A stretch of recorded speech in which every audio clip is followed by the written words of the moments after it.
aí, alunos e alunas, espero que todos estejam bem, se cuidando, estudando muito para vestibular, né?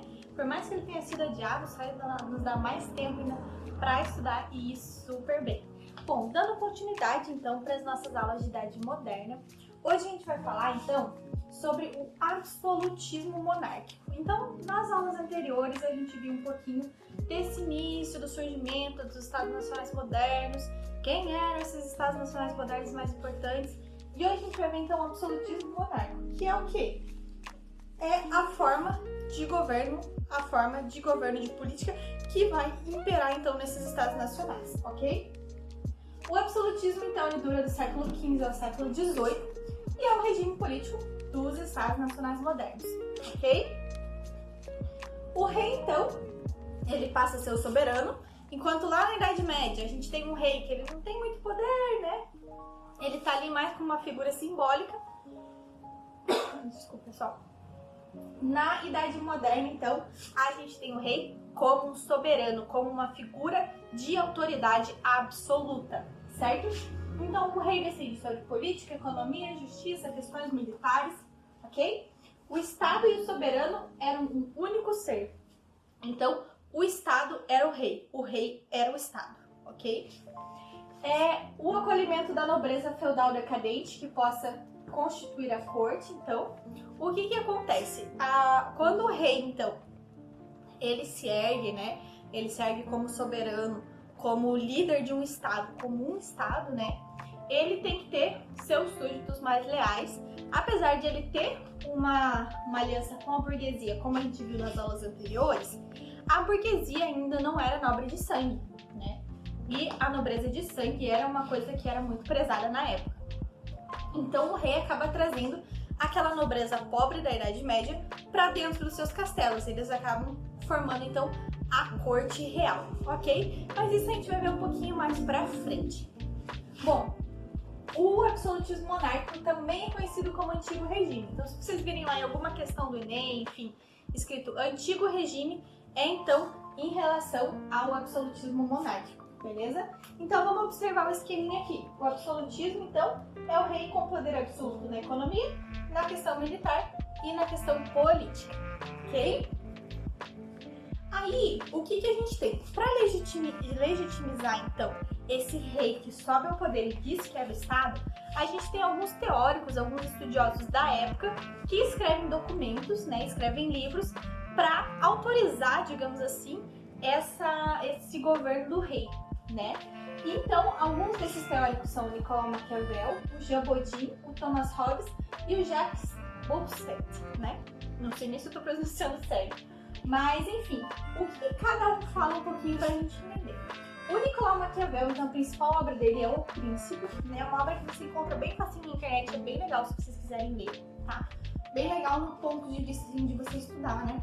Porque o Maquiavel tinha umas ideias meio erradas. Então, o Maquiavel, ele é dono daquelas famosas frases: os fins justificam os meios e é melhor ser temido do que amado.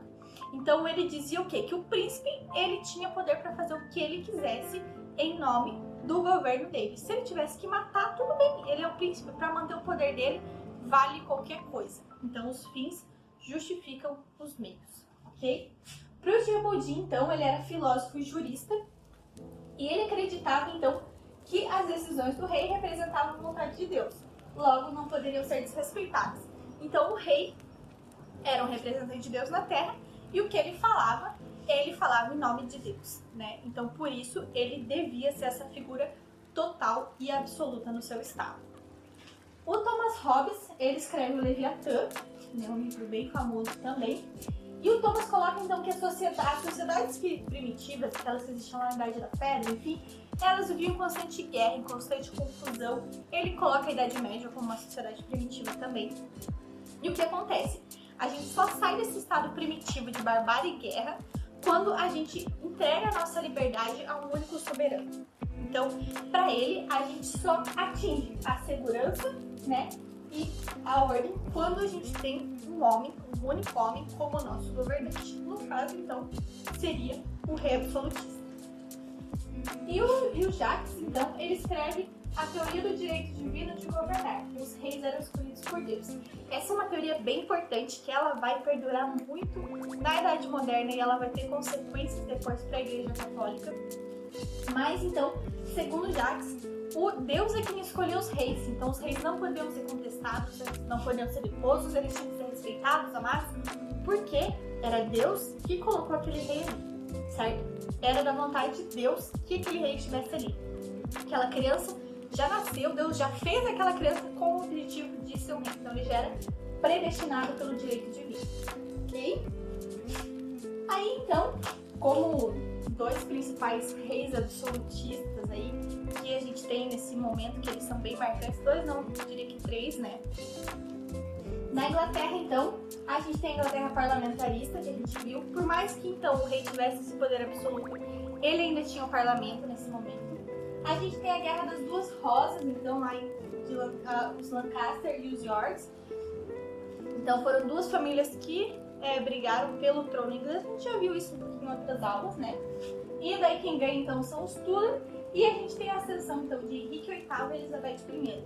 Por que eles foram reis absolutistas importantes? O Henrique VIII, porque ele rompeu com a Igreja Católica e criou o anglicanismo. E a Elizabeth I, ela é tipo assim, um ícone monárquico até os dias atuais. Por quê? Primeiro porque ela foi uma mulher, né, que comandou a Inglaterra sozinha, no meio da modernidade. Ela instituiu o anglicanismo, por mais que o pai dela tivesse criado, ela que fez valer o anglicanismo e ele ser professado, ele ser cultuado, enfim. Ela realizou o cercamento das terras. Então, sabe aquelas terras comunais que a gente tinha na Idade Média? Aquelas terras que todo mundo poderia caçar, pegar madeira, enfim.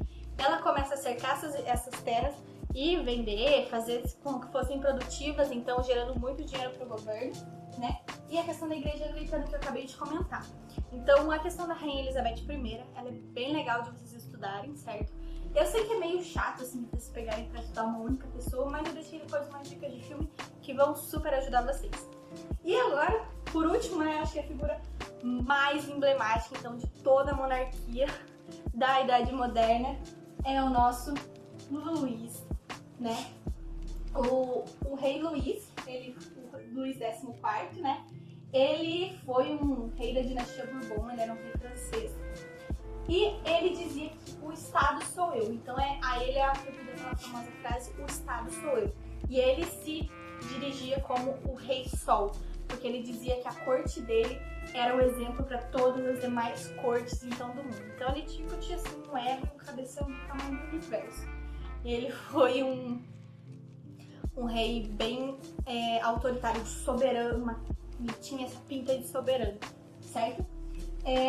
Então quando a gente pensa em monarquia francesa, a gente pensa então no rei Luís XIV, que ele tinha então essa característica de ser assim o ápice, né, do soberano do Estado. Bom, como dicas de filmes então para vocês, porque eu acho que a gente tá em casa e estudar por filmes é uma coisa que eu gosto muito. Então, para vocês entenderem esse contexto da Inglaterra moderna, né, eu indico muito para vocês o filme Elizabeth e Elizabeth Era de Ouro, são dois filmes diferentes, né? Esse primeiro trata de quando ela assume o poder e esse segundo aqui já é contra os espanhóis, que ela acaba lutando, mas traz um pouquinho do Novo Mundo, enfim, traz muita coisa legal pra gente analisar. E o outro é o Maria Antonieta, né? Esse filme é tipo um super clássico, mas ela mostra bem então essa sociedade de corte, como é que era o rei como figura do Estado. Ela também já vai trazer uns spoilers pra vocês sobre a Revolução Francesa, né? Como eu tinha um professor no cursinho que ele dizia assim pra mim, que se a gente queria entender a Revolução Francesa, é só a gente pensar que Maria Antonieta tinha mais de 2.000 vestidos, mais de 4.000 pares de sapato e o povo não tinha nem pão pra comer, né? Então, é bem legal de vocês analisarem esse contexto, beleza? Qualquer dúvida, então, estou à disposição. Espero que vocês tenham uma ótima semana e estejam aí pegando super firme nos estudos.